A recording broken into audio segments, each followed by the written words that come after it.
De volta com o Papo de Administrador. Nesse último bloco, vamos ouvir as pessoas na plateia que têm alguma pergunta, alguma observação a fazer em torno do tema de hoje, que é como anda a saúde mental do trabalhador. Então, quem quiser falar, fazer uma pergunta, ponderar, é só levantar que o nosso assistente levará o microfone até vocês fazem uma pergunta e a gente interage aqui com os nossos convidados. Vamos lá, sem timidez, viu, gente? Boa noite, professores. Boa noite, Saulo. Trazendo um pouco para a perspectiva do colaborador, como o colaborador pode identificar sintomas de estresse, de preocupação, além do limite da sanidade mental? Porque o estresse e a preocupação dentro de um ambiente colaborativo é normal até um certo limite. Então, como identificar? Vocês falaram que o colaborador, às vezes, não consegue, passa 10, 11 anos no mesmo emprego e não consegue mudar. Mas será que é porque ele não tem coragem ou ele não consegue identificar esse limite? Na verdade, o ser humano, a gente sabe um pouquinho, a gente conhece, mesmo a gente sabendo que pouco nos conhecemos do autoconhecimento de si, mas a gente percebe quando algo está diferente, né? Então, a gente percebe que a tristeza, ela pré-estabelece, o desânimo, ele começa a surgir, a insônia, né? Então, a falta de interesse de vir trabalhar, a falta de interesse de buscar resultados, de estar junto com o outro, não é? Quer dizer, é apresentado, tá? Então, a falta de querer estar, ela vai ser significativa. E como a Adriana antes colocou, isso é muito importante, esse gestor, ele ter essa percepção. Por quê? Porque, às vezes, essa pessoa, ela está sofrendo, mas ela não tem a coragem de pedir ajuda. Muitas vezes acontece isso. E isso vai ser o grande diferencial, né, da gente proporcionar uma melhoria dessa qualidade de vida desse funcionário. De tentar mostrar a ele, peraí, porque ele não consegue enxergar, mas você proporcionar a ele esse cuidar. Ei, tu está precisando de ajuda, bora lá que você não está sozinho. Acho que os sinais, eles vão sempre existir. Eles estão sempre ali. Porém, como nós temos sintomas, como os sinais às vezes se apresentam como sintomas, nós não conseguimos ver. O outro vê. Tem coisas em nós, né, aí puxando aí um pouco para a sardinha da psicanálise, né, tem coisas da nossa porção inconsciente que o outro vê muito bem, mas eu não vejo. Mas aí vamos para o campo da saúde. Se faça uma pergunta assim, estou dormindo bem? Ah, não, eu fico acordando à noite, eu demoro para dormir. Quando eu durmo, eu sonho com a empresa. Eu, em vez de sonhar no Caribe, eu sonho trabalhando. Então, são questões aí que precisam ser pontuadas. A alimentação está legal, né? Como é que está a relação interpessoal?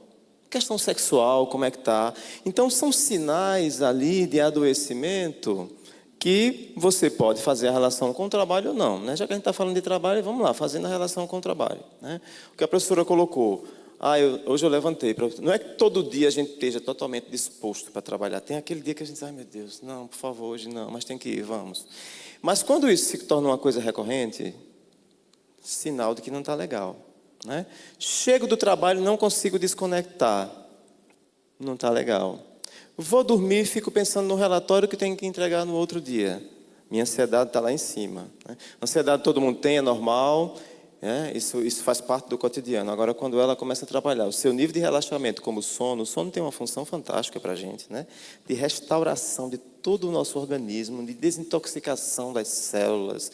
Enfim, é fantástico. Quando a gente não dorme bem, no outro dia a gente não produz, e etc, etc, etc. Tem alguns elementos que vão, às vezes, me prender nesses 10 anos aí nessa empresa que eu não gosto, né? Eu estou lá há 10 anos. Tem a conjectura, que às vezes é uma questão financeira, medo de alçar novos voos. Eu tenho uma personalidade recalcitrante, uma personalidade que tem dificuldade com o novo, tem muito medo, esbarra nesse novo, né?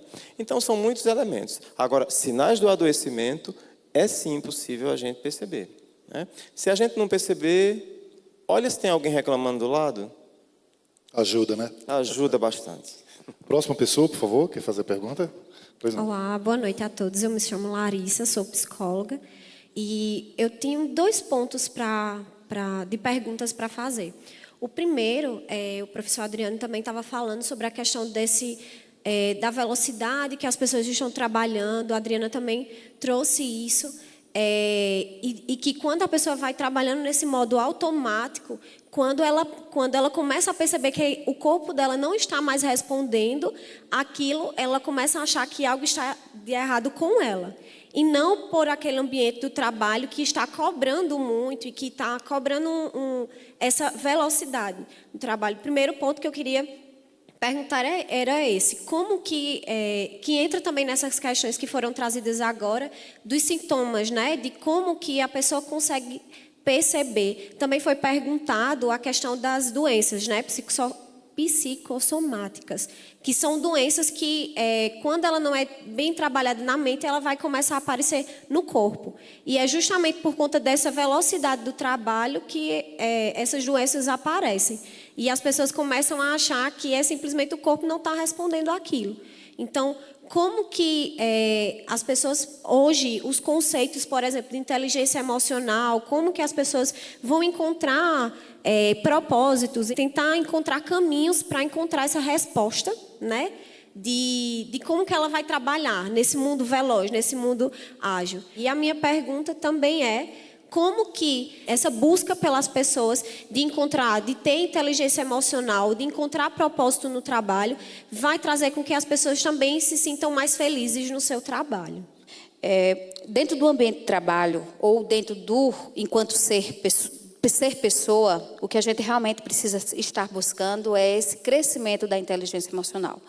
Então, a partir do momento que a gente tem esse crescimento, esse autoconhecimento, né, desse intrapessoal e naturalmente interpessoal, das boas relações, da empatia, né, da sensibilidade ao outro, então, naturalmente, eu vou me posicionar mais com mais certeza, com mais sentido, mais direcionamento da vida e do que eu quero. Então, a partir do momento que eu tenho essa característica de crescimento naturalmente gradativo, né, de inteligência emocional, então eu vou direcionar respostas melhores.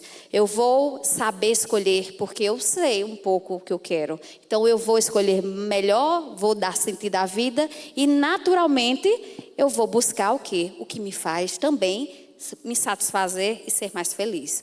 Né? Então, é fácil construir, é fácil entender e ter inteligência emocional hoje não é, né? Então é uma busca, é um crescimento, é algo que a gente precisa de fato estar direcionando o nosso cotidiano, né? E estimulando aos nossos, né? Também isso, porque é uma dinâmica que a gente precisa reformular no nosso cotidiano, no nosso dia a dia, mas não sempre, não apenas com esse olhar de si, mas sim com esse olhar sempre de ajudar o outro e fazer também essa inteligência emocional do outro. Eu vou responder, na verdade, com alguns questionamentos. Onde está a fonte do adoecimento? Está no trabalhador ou está na organização? Aí, a partir dessa resposta, a gente sabe o tipo de intervenção que vai fazer. Não adianta eu dizer assim, meu trabalhador está com depressão, vou mandá-lo para o psicólogo, fazer terapia, e aí, beleza. Só que a fonte do adoecimento estava na empresa. Então, eu preciso tratar o trabalho também, porque o trabalho adoece. Né? Então, a gente precisa ter cuidado com esses conceitos. Eu acho que eles têm que ser tratados de uma maneira muito cuidadosa. Inteligência emocional, resiliência, autoconhecimento, etc, etc, etc. Que até os coaches estão usando muito esses conceitos ultimamente, tem que ter um pouco mais de cuidado para não culpabilizar o trabalhador. A responsabilidade do seu adoecimento é sua. Se trate, quando na verdade a fonte do adoecimento não está nele, né? Então é preciso balizar isso, analisar de onde vem, então repensar, né? Quem está adoecendo quem? Okay. Próximo, por favor. Uma boa noite, eu sou do Curimataú Paraibano, de Arara. E hoje, por coincidência, sou empresário do ramo do supermercado, está eu e um colaborador meu aqui. Então, as perguntas vão ser feitas para mim e para ele também. Eu, como empresário de uma empresa com 8 funcionários, e também sinto angústias também, por conta que eu que tenho que fazer, demitir, tenho que direcionar funções, e isso me angustia também. Tem hora que eu fico... E trabalho também constante, porque meu trabalho começa mais cedo e tem uma carga horária muito maior do que eles. E eu queria saber, queria ver com vocês como é que a gente consegue ter um ambiente de trabalho mais gostoso, um ambiente de trabalho mais amoroso dentro do nosso ambiente. Porque às vezes fica realmente tenso, como a gente passa a maioria do tempo junto, e há esse desgaste entre a gente.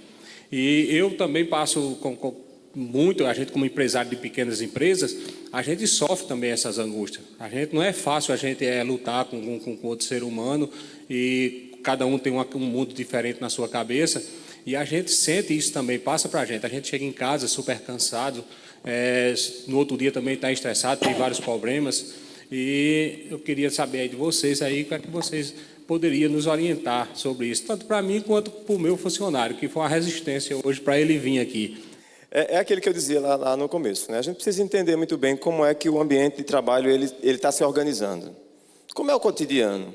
Né? Analisa teu cotidiano do começo ao fim. Entende um pouco como é que está o diálogo entre quem comanda e quem recebe esse comando, né? Tenta abrir espaço para que as pessoas possam falar um pouco mais sobre como é que elas pensam o trabalho, como é que elas estão se sentindo, né? Então, se tornar mais disponível nesse sentido. Eu acho que o caminho de diminuir a angústia é o diálogo, né? A angústia é aquela ansiedade que vem, a gente nem entende muito bem por que está vindo, e a gente fica naquela dificuldade, nós ficamos numa dificuldade de entender, né? Obviamente, acaba que essa angústia que surge no ambiente de trabalho é levada para casa. Aí chega em casa, estamos chateados, não temos paciência com o menino querendo brincar com você, o outro querendo atenção, e você não quer dormir, quer descansar, e não consegue descansar, e é uma bola de neve. Então, eu acho que o caminho é abrir espaço para o diálogo. Pega ali 10 minutinhos no começo do expediente, vamos conversar um pouco aqui. Como é que vocês estão vendo a empresa? Vocês acham que precisa melhorar? Dá espaço para as pessoas darem uma opinião, dá espaço para as pessoas compartilharem uma angústia, né? Às vezes, 10 minutos é suficiente. Nós somos muito carentes de ser ouvidos. Quanto tempo do dia nós temos espaço para alguém sentar e me ouvir? Então, ouvir é muito importante. Acho que é um caminho. Próximo, por favor. Olá, boa noite. Meu nome é Ivan. Eu trabalho na área de administração. Eu gostaria de saber sobre as patologias da área de trabalho, quando uma pessoa se torna viciada no trabalho, quando ela já não consegue diferenciar a vida profissional da vida pessoal. Porque em determinado momento essa pessoa vai surtar e sempre vai ser algo extremamente negativo para a empresa. Teve um caso recentemente de um dos meus associados que um deles errou no relatório e quando fomos informar ele, de noite recebemos a notícia que ele tentou suicídio. Ele realmente estava viciado a um ponto no trabalho que uma única queixa, uma única observação que teve, que não foi nem algo grave, ele tentou tirar a própria vida. Eu gostaria de saber como poderia lidar com isso. Esse fenômeno se chama de workaholic, né? Não sei se vocês já ouviram essa expressão, que é o sujeito que pega a libido todinha e investe no trabalho. Obviamente, os problemas vão surgir porque nós somos seres multifacetados. Nós temos demandas diversas e essas demandas diversas precisam ser atendidas dentro da sua expectativa. Mas aí quando o sujeito coloca toda a energia dele, da criatividade, da expectativa, da necessidade no trabalho exclusivamente, abre uma lacuna em outro lugar. Ou essa lacuna já é aberta e esse trabalho ele acaba tentando ocupar o lugar dessa lacuna. Só que não ocupa, porque a lacuna que se abriu não é do trabalho, é de outras questões. Obviamente, o adoecimento se estabeleceu na medida em que esse sujeito não tem mais espaço para outros tipos de satisfação, a não ser no trabalho. E sabemos que o trabalho ele não vai satisfazer você 100%. Essa satisfação 100% é uma outra fantasia, né? A gente precisa de outros lugares. Aí o que é que acontece? Qual é a história dessa pessoa? A pergunta é, qual é a história dessa pessoa? Eu sempre gosto de trabalhar nesse processo do pêndulo, né? Passado, presente, quem é essa pessoa? Agora, o que é que ela está vivenciando para que o trabalho se torne o centro da vida dela, né? Okay. Próximo, por favor. Eu sou José Bento, eu sou estudante aqui da Unifacisa, enfermagem, e eu tenho uma pergunta mais voltada para os estudantes, pelo menos aqueles que estão saindo do mercado de trabalho.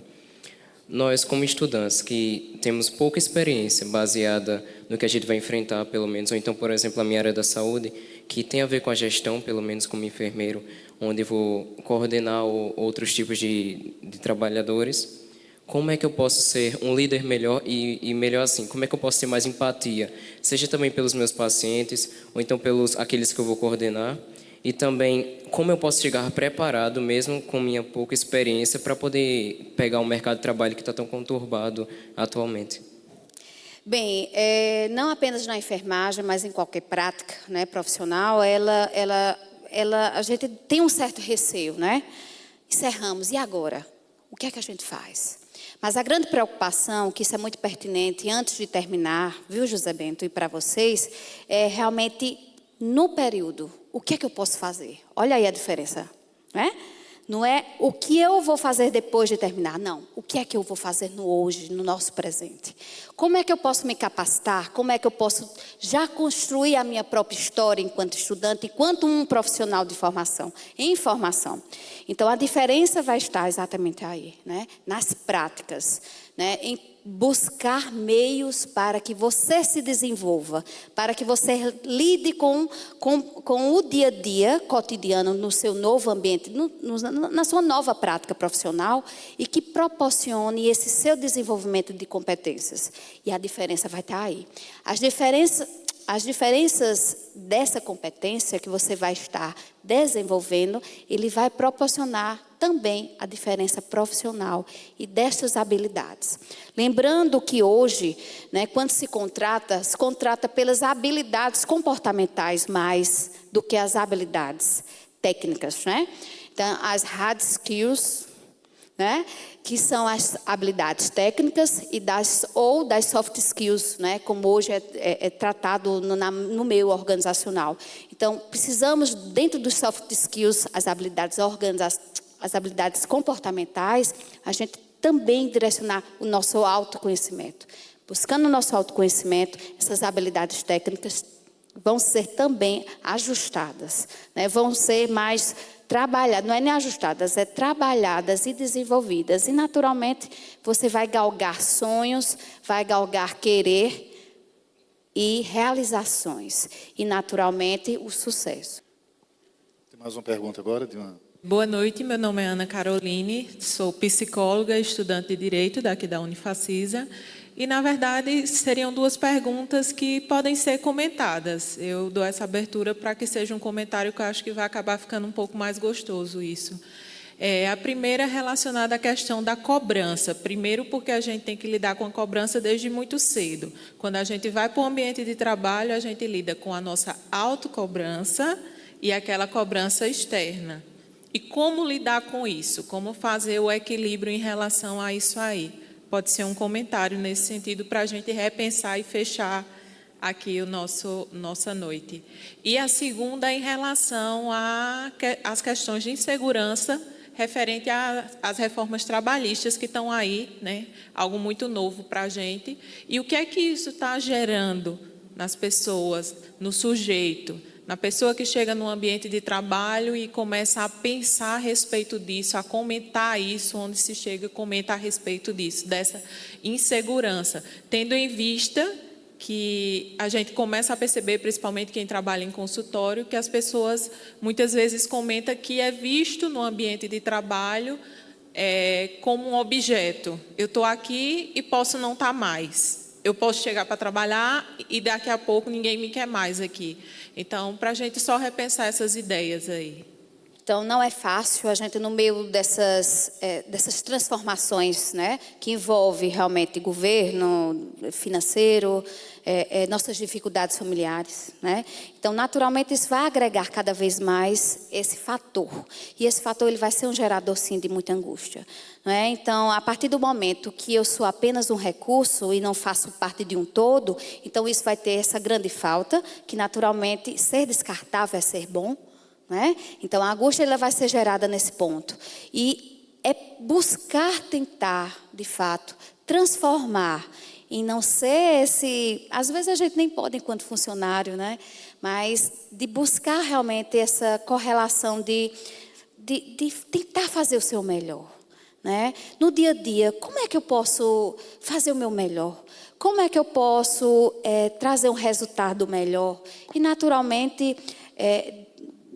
Eu acredito que isso vai sendo desconstruindo, porque essa questão da segurança de si, ela vai ser proporcionada nesse contexto também intrínseco. Então, naturalmente, isso diminui um pouco mais dessas inseguranças, naturalmente, dessas mudanças. A parte financeira é muito importante, mas ela não pode ser o primeiro ponto.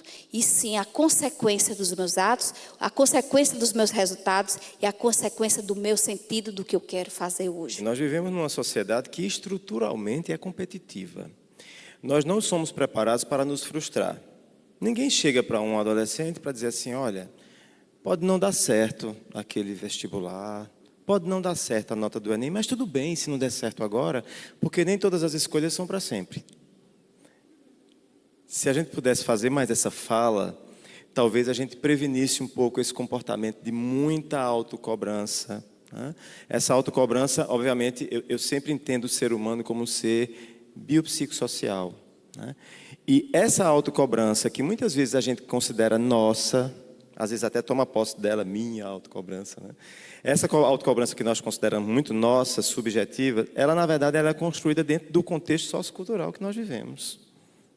A gente precisa realmente trabalhar um pouco mais essa questão. Gente, nenhuma escolha, ela é para sempre. Primeiro ponto. Segundo ponto, se não der certo, pode dar certo depois. E isso precisa ser trabalhado já com uma criança que se frustra porque o desenho ficou feio. Vamos fazer de novo, rasga, joga fora. A gente precisa vivenciar mais esse desafio de errar, aprender com o erro e saber que o ser humano erra mesmo. Mas, claro, a sociedade tem sido bastante cruel nesse aspecto da cobrança, então é preciso ficar atento. Bom, e esse foi mais um Papo de Administrador. Nós agradecemos a presença da professora Adriana Alves e do professor Adriano Barros, e até o próximo.